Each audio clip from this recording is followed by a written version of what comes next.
खबर वही जो हकीकत के करीब हो, सूचना वही जो आपके लिए जरूरी हो। VSM प्राइम, निष्पक्ष, निर्भीक और सटीक पत्रकारिता का प्रतीक। मंगरुल पीर से हमारे विशेष संवाददाता गजनफर हुसैन की जमीनी रिपोर्ट। पारंपरिक व्यापार पर संकट, कुरैश बिरादरी की पुकार, क्या रोजी रोटी का हक छिन रहा है। महाराष्ट्र के कारंजा लार से आए एक चिंताजनक तस्वीर।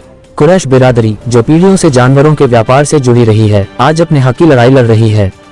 जमीयतुल कुरैश कौंजालाद से जुड़े कारोबारियों ने आज तहसील कार्यालय पहुंचकर जिला कलेक्टर के नाम एक गंभीर ज्ञापन सौंपा।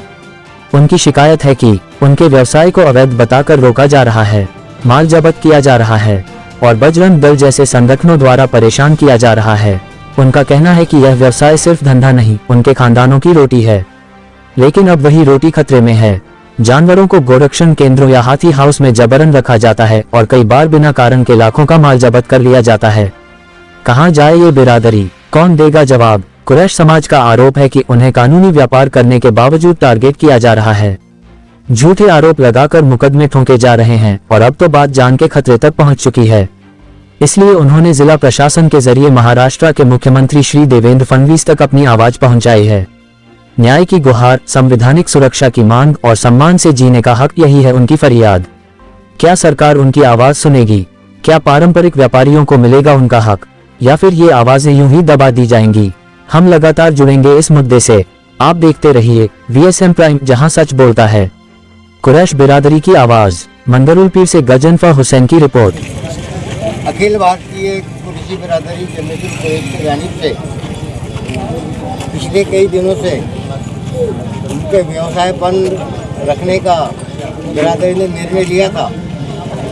जब आम जनता ने, आम नागरिकों ने जमीयतुल कुरैश बिरादरी से इस संदर्भ में पूछने की कोशिश की कि भाई आपने अपना व्यवसाय बंद क्यों रखा, तो जमीयतुल कुरैश ऑल इंडिया अखिल भारतीय उनके जिम्मेदारों ने कहा कि बिरादरी के व्यवसाय के लिए जो इनके पारंपरिक जो व्यवसाय है, धंधा है, जानवरों का कारोबार है, तिजारत है, उसके ऊपर महाराष्ट्र में बजरंग दल के कुछ लोग और दूसरे अन्य लोग जो है उनके गाड़ियों को पकड़ते हैं। जान हानि का भी खतरा है, माल भी लूट लिया जाता है और झूठे केसेस भी लगाए जाते हैं। जब झूठे केसेस लगाने के बाद में जब वो अपने न्यायालय से उनको जो भी कुछ निर्णय लगता है और केस उनके फाइनल हो जाते हैं, तो लाखों रुपए का जो माल उनका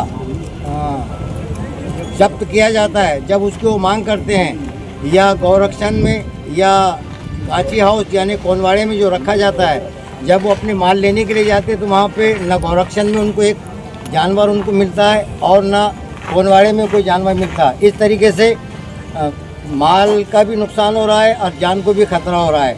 इसलिए माननीय तहसीलदार साहब के माध्यम से जिला कलेक्टर और जिला कलेक्टर के माध्यम से माननीय श्री देवेंद्र जी फडणवीस मुख्यमंत्री महाराष्ट्र, इनके पास ये निवेदन दे रहे हैं ताकि हमको ये सारी चीज़ें जो हमारे धंधे हैं, मांस बिक्री का कारोबार तो वैसे ही बंद है, लेकिन जो लीगल प्रोसेस से जो स्लॉटर हाउस चालू है जहाँ पर वो अपना माल बेचते हैं, उसमें भी उनको बहुत सारी बाधाएं आ रही है।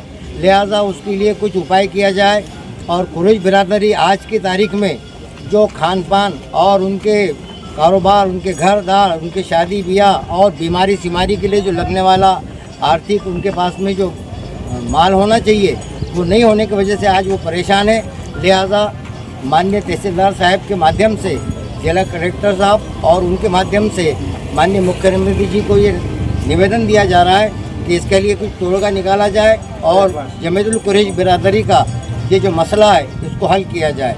बस इसी के लिए तहसील ऑफिस पर हम लोग आए हैं। हम जानते हैं और निवेदन दिए, निवेदन के माध्यम से कुछ न कुछ अखिल महाराष्ट्र में कुछ न कुछ इसका रास्ता निकलेगा। इस सिलसिले में आज पुलिस प्रोटेक्शन भी हमको मिला और यहाँ पर माननीय तहसीलदार साहब के पास आने के लिए तमाम गाँववासियों ने आकर शांतिपूर्वक निवेदन देने का जो कार्यक्रम किया था वो भी सफलतापूर्वक अंजाम पाया। हम प्रशासन का भी और तमाम गाँव वालों का भी धन्यवाद अदा करते हैं।